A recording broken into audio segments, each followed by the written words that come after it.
White college graduates in America's suburbs have turned hard against Republicans in elections around the country and threatened to upend the party's control of Congress in the 2018 midterm elections.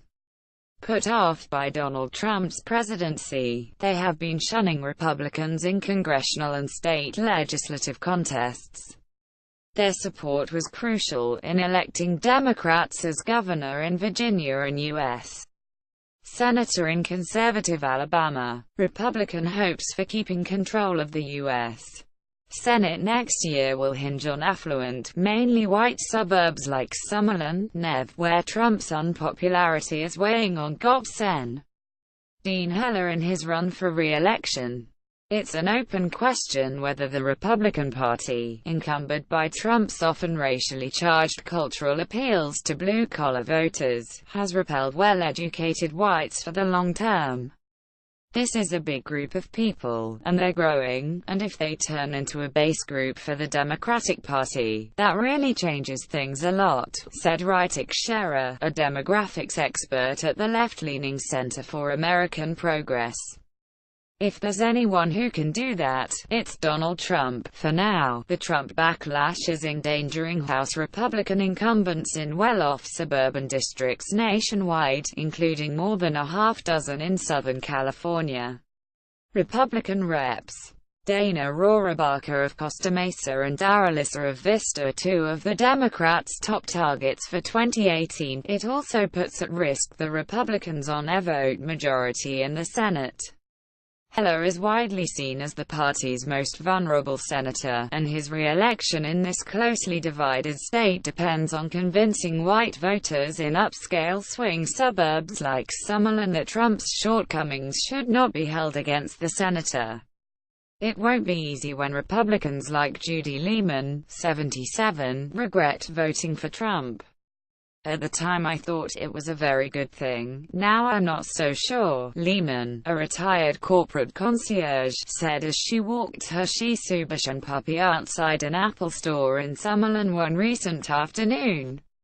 I'm starting to wonder if he's really stable, befitting the boom-and-bust economy of Las Vegas. Summerlin, named after the grandmother of aviation mogul Howard Hughes, is a place of explosive population growth.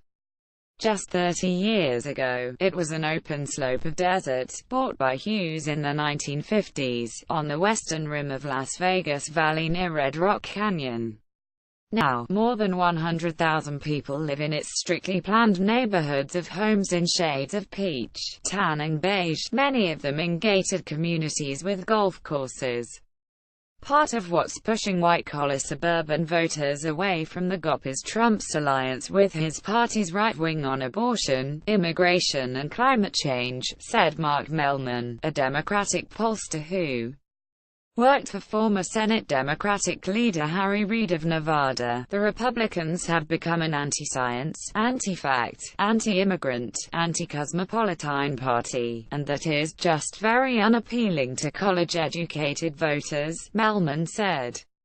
Republicans have also positioned themselves, he said, as anti-diversity, in an era when college-educated whites have largely welcomed civil rights advances for women, racial minorities and LGBTQ Americans. I'm pushed away by the anti-gay, white nationalist side, said Shayna Smith, a 30-year-old nurse who lives in Summerlin. My generation is a little more open. A lifelong resident of the Las Vegas area, Smith is a Republican who voted for Trump but plans to back someone else in 2020, if they have a heartbeat. The Senate race is shaping up as an epic test of Heller's agility. His GOP primary rival, businessman Danny Tarkanian, is a staunch Trump man pressuring Heller to embrace the president. The more Heller appeals to the rural Trump fans who dominate the primary, the more ammunition he provides to the Democrat in November, most likely freshman Rep. Jackie Rosen. If Heller survives the primary, he will face brutal attacks, focused on his ties to Trump, from the powerful campaign operation built by Reed and the Culinary Workers Union, which represents 57,000 cooks, housekeepers, bellmen and other hospitality workers. Heller is damned if he does and damned if he doesn't, every single day, said Jennifer Duffy, an election analyst at the nonpartisan Cook Political Report. Heller's hand-wringing on Obamacare, at Trump's urging, he ultimately voted to repeal it, captured the senator's quandary. While he opposed Trump in the 2016 primaries, Heller has largely backed the president since he took office. Republicans acknowledge that suburban whites turned off by Trump pose a daunting challenge, especially when women, African Americans, Latinos and other core Democratic groups are highly motivated to vote. I think it has more to do with reaction to who's in the White House than anything else, said GOP pollster Glenn Bolger, who argues nothing is unusual about a party getting punished after its first 2 years in power. Trump's unpopularity, about 38% of Americans approve of his job performance, is a boon to Democrats, but the economy's strength gives him cover. Despite the growth in minority voting, whites remain the dominant force in presidential elections.